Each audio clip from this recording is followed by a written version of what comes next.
When the hand of God comes upon you, there are 5 dimensions of manifestation. The first dimension of the hand of God is that the hand of God provokes creativity. Anywhere the hand of God manifests, creation becomes possible. Psalm 95 verse 5. He said the sea is his and he made it, and his hand formed the dry ground. So the hand of God demonstrates power in creativity. You know, in Genesis chapter 1 verse 1, he said, in the beginning, Elohim created the heavens and the earth. Elohim means almighty. So he's still talking about power, but the dimension of power that creates is the hand of God. So anytime the hand of God comes upon you, don't just be excited, become creative.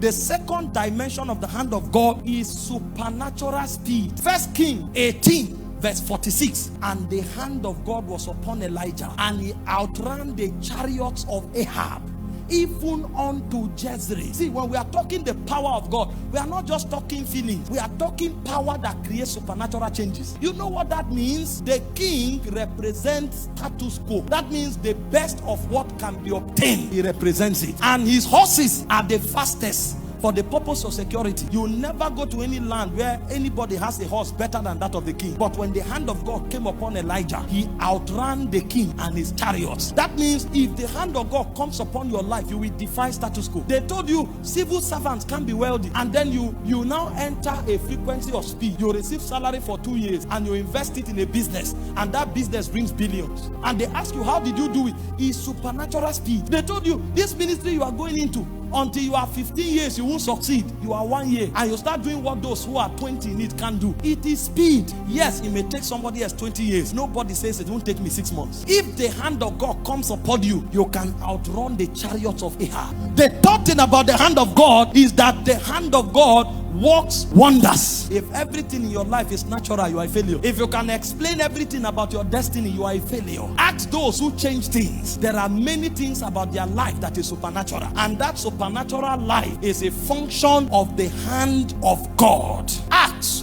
4:29-30. When the disciples of Jesus were beaten, flogged, intimidated, and they were warned to stop preaching, they came to God and said, Lord, now behold they are threatening. Behold, they have paralyzed us with their threats. Behold it. They now say, grant unto thy servants all boldness that we may speak the word. How? They say, by stretching forth thy hand to heal, and that signs and wonders may be done in the name of thy holy child. If the hand of God is stretched, signs and wonders happen. So signs and wonders don't happen because we are orators. Signs and wonders happen because the hand of God is stretched. So if you want to see signs and wonders, do what moves the hand of God. The fourth dimension of the hand of God is judgment on your enemies. Exodus 3 verse 20. I will stretch forth my hand and strike Egypt with all of my signs and my wonders. Exodus 12 verse 12. And God passed through Egypt and judged all the gods of Egypt. When the hand of God comes upon your life,